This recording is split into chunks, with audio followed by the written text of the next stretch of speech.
What I'm trying to say, Mr. Icke, is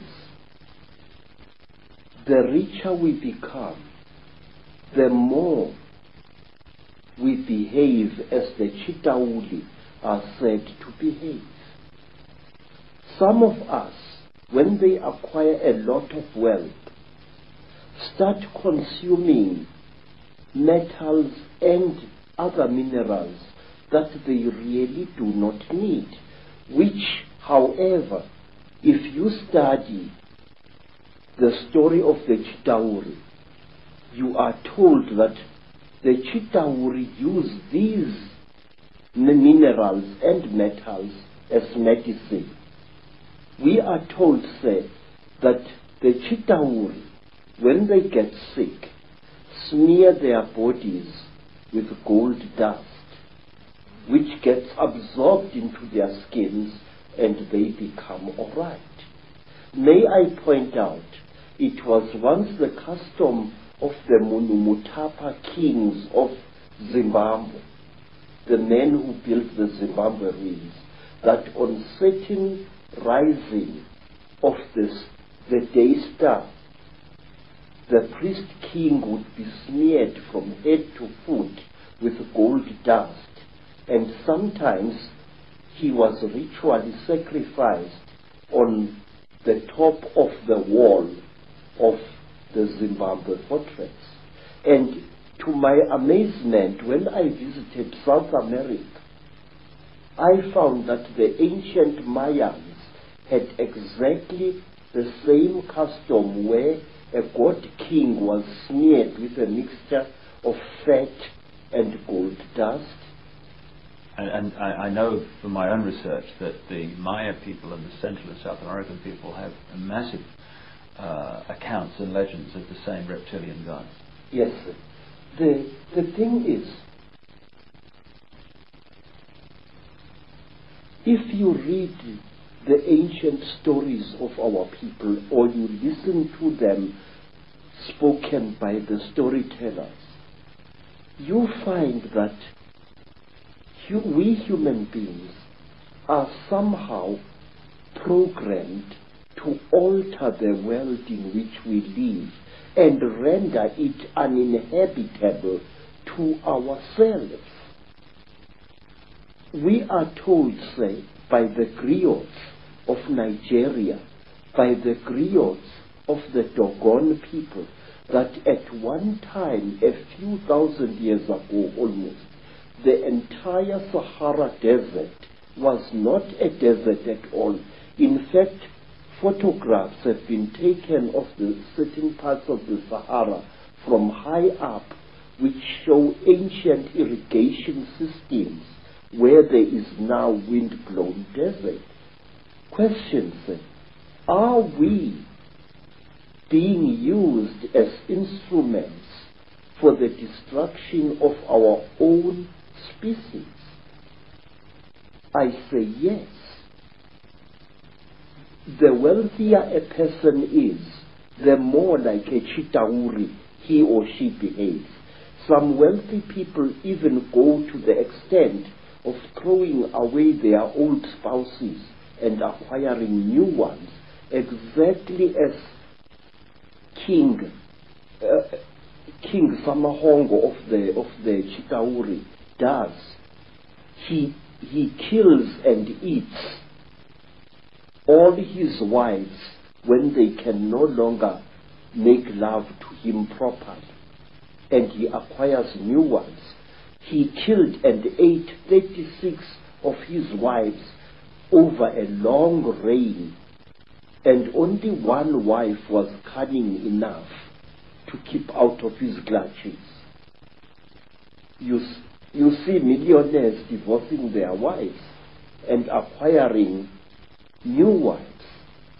And the Chitauri, unlike traditional Africans, believe that a female is inferior to the male. And so do the wealthy people who acquire great wealth in this world. They tend to look down upon women and even to abuse them. Well, let's connect this into the present day. And one thing that is a constant recurring theme is the reptilians or an extraterrestrial race interbreeding with humanity and creating particular bloodlines. And you've got an amazing artifact, I guess that's the word, necklace here, which I know is incredibly heavy, which has a very significant contribution to make to this theme of extraterrestrials or another race, not human, interbreeding with humanity. Now, first of all, where did this come from? So, we don't know. This necklace has been around for so long that we don't exactly know from which tribe it came.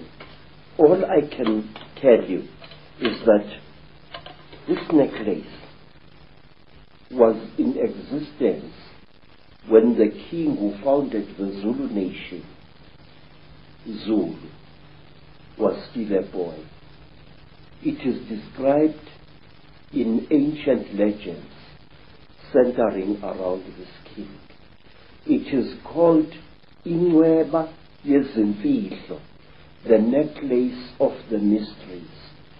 It is really a book which tells 12 different stories. And how old do you think it is? How old do you know this person? I don't know, sir. All I do know is that... Hundreds of years? Yes, very old. But it's not as old as the green face that I've just shown you. Oh, which is it? The Chitauli face is said to be over 7,000 years old, this thing here. Now, this necklace enshrines several mysteries in it. Inside here are stones which are not from this earth. It is a very amazing story. There are 3 pebbles in here which stories say were brought to this earth by an alien baby which played with a human baby in the northern Transvaal. This...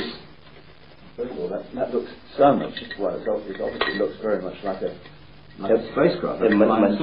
Yes. This half-molten object here used to be a serpent-like necklace worn by a Mashona chief. He went to investigate something which had landed in the bush and which was killing his people. And he went with his battle axe to attack this object. And the object blew a jet of very terrible fire at the chief. And he became just smoke. And this was all that was left of him. Now, this necklace enshrines one of the oldest and the greatest mysteries in our country. That the god beings which we call by the name Chitauri and which are called Zishwezi or Imanugela in the languages of other tribes throughout Africa. These gods came down to the earth in great vessels made out of gold, and they united with female human beings to create a race of kings and queens on our earth.